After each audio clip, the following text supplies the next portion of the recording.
नमस्कार। देश में लॉकडाउन एक्सटेंड हो गया 17 तक और काफ़ी सारे लोग वर्क फ्रॉम होम कर रहे हैं। अब क्योंकि देश को 3 हिस्सों में डिवाइड किया गया है, देखिए red zone, orange zone, green zone. तो आप अगर रेड जोन वालों को देखोगे तो वो ऐसे दिखते हैं, और निकालो निकालो मुझे यहाँ से, निकालो मुझे यहाँ से। और ग्रीन जोन वालों को देखोगे तो वो ऐसे दिखते हैं। फिर जीने की तमन्ना है, आज फिर मरने का इरादा है। खैर, इंडिया में टीवीएफ के अलावा भी बहुत सारी अच्छी अच्छी वेब सीरीज है जो कि आपको देखना चाहिए। और इसके अलावा बाहर की भी काफ़ी सारी वेब सीरीज है जो काफ़ी अंडररेटेड है and you should watch it. तो these are 5 web series, Hindi में अलग और इंग्लिश में अलग, that you should definitely watch. एक फोरेंसिक लैब, एक टीचर जो फोरेंसिक लैब में काम करता था पर अब टीचर है, उसका मेंटोर, एक मर्डर और फाइनली हिंदू माइथोलॉजी, इन सब का मिश्रण मिलाकर बना है असुर। असुर एक बेहतरीन वेब सीरीज है जो आपको देखनी चाहिए because it's really good murder mystery और साथ में कैसे कैसे हिंदू माइथोलॉजी के साथ में रिलेट करती है। The series is created by Gaurav Shukla and it has 8 episode. जरूर इस सीरीज को देखिए। Mindhunter is a very good series created by Joe Penhall. भाई डेविड फिंचर नहीं बनाया इसको? नहीं। माइंडहंटर कोई बहुत ज़्यादा एक्शन पैक्ड वेब सीरीज नहीं है, it's a total dialogue based web series. और अगर आपको डायलॉग्स बहुत पसंद हैं कि कैसे लोग इंटरैक्ट करते हैं एक दूसरे के साथ में और बहुत इंटरेस्टिंग तरीके से, तब आपको माइंडहंटर बिल्कुल देखना चाहिए and it's a very underrated web series. Please watch it on Netflix. Telecrime is a web series on Netflix created by Rishi Mehta and it has 7 episodes. Story focus करती है 2012 में हुए निर्भया हत्याकांड पर और कैसे इन हैवानों को दिल्ली पुलिस पकड़ने की कोशिश करती है। ये 7 एपिसोड के द्वारा बताया गया है। काफ़ी on the edge of your seat type web series है और आपको ये ज़रूर देखना चाहिए। The Leftovers is created by Damon Lindelof and Tom Perrotta. 2% world की पॉपुलेशन गायब हो चुकी है और इसमें कोई थेनोस का हाथ नहीं है, इसलिए आयरन मैन या कैप्टन अमेरिका के अब हमको नहीं बचाएंगे। वर्ल्ड कैसे इस सिचुएशन के साथ डील करती है, इस पूरी की पूरी स्टोरी को 3 सीजन के द्वारा बताया गया है। It's a very good series and very underrated, do watch it. जब पहली बार मैंने इस वेब सीरीज का ट्रेलर देखा था तो सब नीचे कमेंट में ये लिख रहे थे मिर्जापुर सीजन 2 कब आएगा।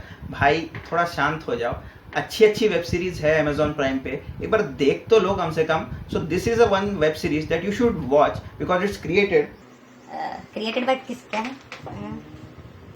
अनिर्बान दासगुप्ता एंड दिव्या चटर्जी। सॉरी अगर मैंने नाम को खराब कर दिया होगा, माफ कर देना। नकुल अपनी जिंदगी से हारा हुआ बहुत ही नीरस आदमी है और वो सुसाइड अटेम्प्ट करने की कोशिश करता है और उसमें भी फेल हो जाता है, इसलिए वो दूसरे लोगों को पैसा देता है ताकि वो उसे मार सके। अब आगे क्या होता है ये एक सरप्राइज है और आप इस सीरीज को देखिए क्योंकि हर सरप्राइज को बताना जरूरी नहीं होता है, जैसे गंगाधरी शक्तिमान है। तो इस सीरीज को भी जरूर देखिए because it's a very good surprise for everyone who hasn't watched a good series on Amazon prime. The Man in the High Castle is created by Frank Spotnitz. Sorry if I butchered your name because I can't pronounce that correctly. It's a very good series on Amazon Prime. The story focuses on an alternate timeline when the Nazi Germany and Japan took over America and is now ruling America in the 1970s. अब कैसे इस story line पर आप 4 season बना सकते हैं और कैसे ये स्टोरी लाइन खींचते हुए साइंस फिक्शन में भी जाती है, इस पूरी पूरी वेब सीरीज में बहुत ही अच्छे तरीके से बताया गया है। You should watch this series because it's really damn good. Alt Balaji वैसे तो काफी सारे फालतू वेब सीरीज बनाते ही हैं, but this is a one web series that they have made with pure gold. It's really good and you have to watch it. It's called Bose dead और alive. तो the whole web series is like a short biography of Subhash Chandra Bose ji. उनके बचपन से लेकर 1945 तक उनकी death जो कि प्लेन क्रैश में हुई थी, ये हम लोग को लगता है और क्या क्या कॉन्स्पिरेसीज बनाई गई उनके डेथ से रिलेटेड, क्या वो जिंदा थे या उसके बाद भी, ये सबको अच्छे से इस पूरी वेब सीरीज में बहुत अच्छे तरीके से दिखाया गया है। अब इंजीनियरिंग में मैंने काफ़ी सारी वेब सीरीज देखी थी, जैसे एरो है, फ्लैश है और उसके बाद मैंने गेम ऑफ थ्रोन्स देखना स्टार्ट किया था, मुझे समझ में आया कि पॉलिटिक्स कैसे मतलब अच्छी तरीके से समझा जा सकता है। और उसके बाद फाइनली मैंने डेयर डेविल देखा और तब मुझे समझ में आया कि फ्लैश और Arrow are like for kids, this is the real thing.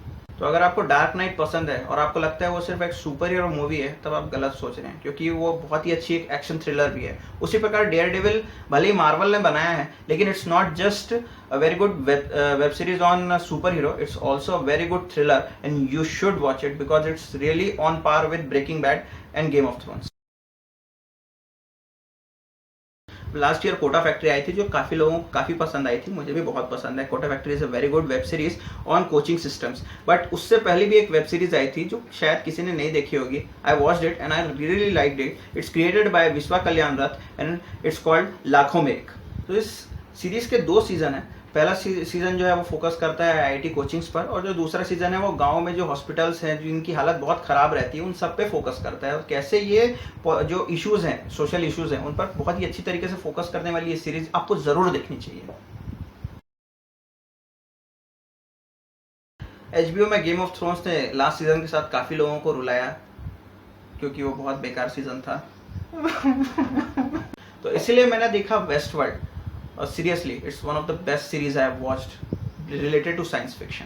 तो जो पहला सीजन है वो मोस्टली फोकस करता है डोलोरस एबरनेथी पर, जो कि एक रोबोट है इस पूरे के पूरे वेस्ट वर्ल्ड पे। वेस्ट वर्ल्ड एक्चुअली एक थीम पार्क है, और कैसे नॉन लीनियर स्टोरी टेलिंग के साथ में आप पहले सीजन को एक बहुत ही अच्छी तरीके से एक मिस्ट्री की तरह फोकस कर सकते हैं। जब सेकंड सीजन में हम लोग जंप करते हैं तो second season is totally about data mining, data warehousing and business intelligence. और उसके बाद हम थर्ड सीजन पे जब जंप करते हैं तब नए कैरेक्टर्स आते हैं, और totally it's an introduction to big data and predictive analysis. कैसे कैसे ये साइंस से रिलेट करती है, बिजनेस एनालिटिक्स से रिलेट करती है। बहुत ही बेहतरीन वेब सीरीज है, आपको बिल्कुल देखना चाहिए वेब सीरीज। हाँ, इसमें मैन इन ब्लैक भी है। नहीं, ये वाला मैन इन ब्लैक नहीं, ये वाला man in black. So after seeing the whole list, I believe that you are going to watch this series. Namaskar.